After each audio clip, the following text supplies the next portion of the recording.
Shanmugam had a dream to become an entrepreneur, to bring development for the place that has nurtured him. Right from the early ages, schooling ages, I have this entrepreneurial interest. So I am passionate in automobiles. An automotive enthusiast by heart, he quit his family farming trade to chase his passion.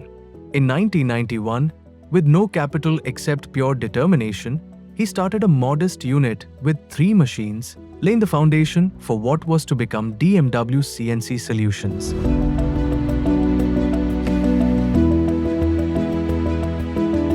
After some time, I was thinking of modernizing and expanding, and I thought of adding strength. I alone cannot